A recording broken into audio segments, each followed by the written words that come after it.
மிக முக்கியமான ஒரு எச்சரிக்கை. அதாவது உலகின் இரு பெரும் வல்லரசுகள் அமெரிக்கா, ரஷ்யா என இரு பெரும் வல்லரசுகள் இருக்கின்றன. இதிலே அமெரிக்க அதிபர் ட்ரம்ப் நேரடியாக பகிரங்கமாக ரஷ்ய அதிபர் புட்டினுக்கு ஒரு எச்சரிக்கை கொடுத்திருக்கிறார். நாங்கள் சொல்கின்ற போர் நிறுத்தத்தை நீங்கள் ஏற்க வேண்டும், இல்லாவிட்டால் வணிக ரீதியான பாதிப்புகளை மட்டுமல்ல பல தடைகளை போடுவோம், பொருளாதார ரீதியாக ரஷ்யா மந்த நிலைக்கு சென்றுவிடும் என நேரடியாக மிரட்டி இருக்கிறார். ஆனால் ஏற்கனவே சவுதி அரேபியாவில் உக்ரைன் ரஷ்யா இடையே தொடர்ந்து 3 ஆண்டுகளுக்கு மேலாக இந்த போர் உக்கிரமாக நடந்து வருகிறது. அதுவும் தற்போது ரஷ்யா முழு வேகத்தில் உக்கிரத்துடன் உக்ரைனில் உள்ள பகுதிகள் எல்லாம் தாக்கி வருகிறது. பல பகுதிகள் ஏற்கனவே ரஷ்யா வசம் வந்துவிட்டது.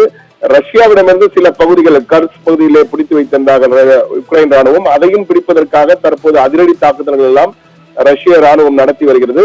இந்த சூழ்நிலையில் போர் நிறுத்தத்தை ஏற்படுத்துவதற்காக அமைதி பேச்சுவார்த்தையின் முதல் கட்டமாக சவுதி அரேபியாவிலே உக்ரைன் நாட்டு அதிகாரிகளுடன் அமெரிக்க அதிகாரிகள் பேச்சுவார்த்தை நடத்தி கிட்டத்தட்ட போர் நிறுத்தத்திற்கு தயாராக உக்ரைனும் அறிவித்திருக்கிறது. முதற்கட்டமாக 30 நாள் போர் நிறுத்தத்தை அறிவிக்க தாங்கள் தயார் என்று அறிவித்திருக்கிறார். ஆனால் ரஷ்யா ஏற்றுக்கொள்ள வேண்டும். ரஷ்யா ஏற்றுக்கொண்டால் போர் நிறுத்தம், இல்லை என்றால் நாங்கள் தொடர்ந்து போராடுவோம் என உக்ரைன் கூறியிருக்கிறது.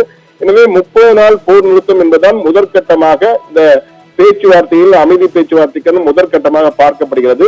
இது தொடர்பாக ரஷ்யாவுக்கு நாளை அமெரிக்க அதிகாரிகள் மாஸ்கோ செல்ல இருக்கிறார்கள். அங்கே அமெரிக்க அதிகாரிகள் ரஷ்ய அதிகாரிகளுடன் பேச்சுவார்த்தை நடத்த இருக்கிறார்கள். இந்த சூழ்நிலையில் தான் புட்டினுக்கு ஒரு பகிரங்க எச்சரிக்கையை அமெரிக்க அதிபர் ட்ரம்ப் வெளியிட்டிருக்கிறார்.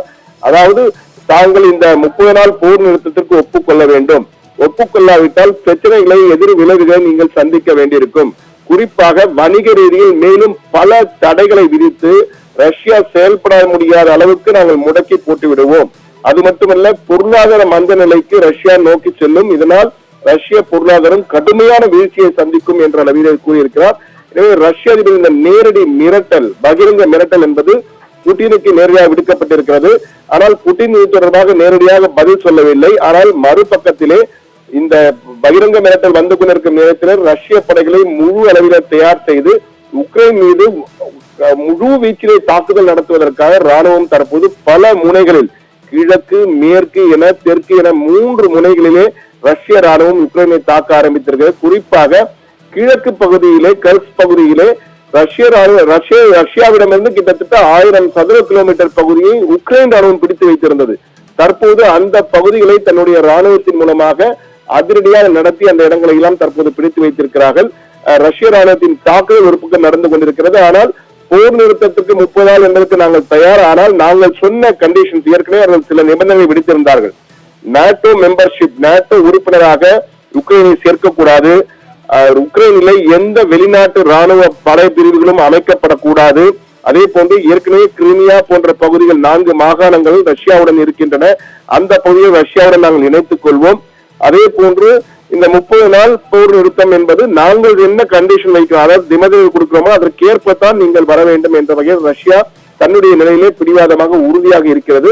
எனவே நாளை அமெரிக்க அதிகாரிகள் செல்லும் போது அந்த பேச்சில் என்ன நடைபெறும் அதன் பின் தான் முழுமையாக தெரிய வரும். ஆனால் தற்போது அமெரிக்க அதிபர் ட்ரம்ப் நேரடியாக வெள்ளை மாளிகை அதிபராக இருக்கக்கூடிய ட்ரம்ப் கிரெம்லின் மாளிகையின் அதிபராக இருக்கக்கூடிய புட்டினுக்கு நேரடியாக விடுத்த இந்த பகிரங்க மிரட்டலுக்கு புட்டின் என்ன பதிலடி கொடுக்க போகிறார்? ரஷ்ய ராணுவத்தின் மூலமாக உக்ரைனில் பதிலடி கொடுக்க போகிறாரா, அல்லது நேரடியாக புட்டின் நேரடியாகவே ட்ரம்புக்கு பதிலடி கொடுப்பாரா என்பதை அடுத்தடுத்து வரும் நாட்கள் நமக்கு நிச்சயமாக சொல்லி தரும். அந்த தகவல்கள் நமக்கு தெரிய வரும். பவித்ரா, விவரங்களுக்கு நன்றி சண்முக சுந்தரம்.